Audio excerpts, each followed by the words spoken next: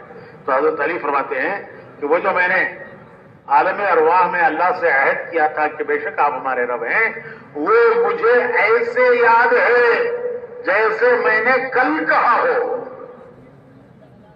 جیسے کل کی کہی ہوئی چیز آدمی کو یاد رہتی ہے، وہ بھولتا نہیں ہے۔ تو حضرت علی فرماتے ہیں کہ میں نے عالم ارواح میں جو اللہ کے سوال پر کہ کیا میں تمہارا رب نہیں ہوں، جو میں نے جواب دیا تھا کہ بے شک آپ ہمارے رب ہیں، قالوا بلا، تو وہ قالوا بلا مجھے ایسا یاد ہے جیسے میں نے کل کہا ہو۔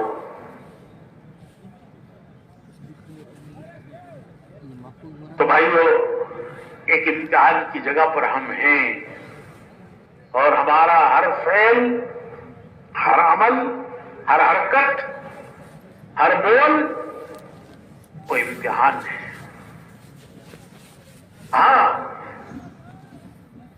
نیک لوگوں کے امتحان میں، گناہ گاروں کے امتحان میں ایک فرق ہے۔ نیک لوگوں کے امتحان میں اور گناہ گاروں کے امتحان میں فرق یہ ہے کہ نیک لوگوں کی ابتدا ناگواریوں سے، مشکلوں سے، ناگواریوں سے، اور ان کا انجام کامیابی ہے۔ ابتدا ناگواریوں سے، حضور صلی اللہ علیہ وسلم پر 13 سال مکے کی ناگواریاں، 13 سال ہر طرح کی ناگواریاں، روزانہ کی ناگواریاں۔ پھر مدینے آئے تو مدینے میں بھی چین سے بیٹھنے نہیں دیا، کبھی بدر ہے، کبھی احد ہے، کبھی خندق ہے، اور انتہا کامیابی۔ اور نیک لوگوں کی ابتدا مشکلوں سے ہے، ناگواریوں سے ہے، اور انتہا کامیابی۔ اور گناہ گاروں کی ابتدا وہ عیش و عشرت سے ہے، مزے اڑانے سے ہے، عیش و عشرت، مزے اڑانا، اور انتہا ناکامی۔ اللہ تعالیٰ نے مصر کے تخت پر فرعون کو بھی بٹھایا، یوسف علیہ السلام کو بھی بٹھایا۔ مصر کے تخت پر فرعون بھی بیٹھا اور یوسف علیہ السلام بھی بیٹھے۔ یوسف علیہ السلام کی ابتدا ناگواریوں سے، گھر سے نکالے گئے، بھائیوں نے ترکیب کر کے گھر سے نکالا، قافلے کے ہاتھ بیچا، مصر میں لائے گئے تو ان پر الزام لگا۔ حالانکہ الزام لگانے والی خود ملزم تھی، لیکن الزام ان پہ لگایا اور ان کو جیل خانے میں ڈالا۔ 10 سال یوسف علیہ السلام نے جیل خانے میں گزارے ہیں۔ کتنا سال؟ 10 سال کیسی ناگواریوں سے گزرے ہیں۔ باپ چھوٹے، ماں چھوٹی، گھر چھوٹا، پردیس پہ لا کر غلام بنا کر بیچے گئے، اتنا بڑا الزام لگا، پھر جیل میں ڈالے گئے۔ 10 سال کی جیل، 10 سال گزارے ہیں، اور کوئی کیس نہیں، کیس کی کوئی تاریخ نہیں کہ کب ان کا مقدمہ لیا جائے گا، کب ان کے مقدمے کی تحقیق ہوگی، کب مقدمہ لیا جائے گا، تحقیق ہوگی۔ ایک پردیسی ہے، جیل خانے میں پڑا ہوا ہے، اس کا کوئی پرسان حال نہیں ہے، کوئی اس کا والی وارث نہیں ہے۔ دن گزر رہے ہیں، مہینے گزر رہے ہیں، سال گزر رہے ہیں، 10 سال ایسی ابتلا سے گزرے۔ تو ابتدا ناگواریوں سے، اور انتہا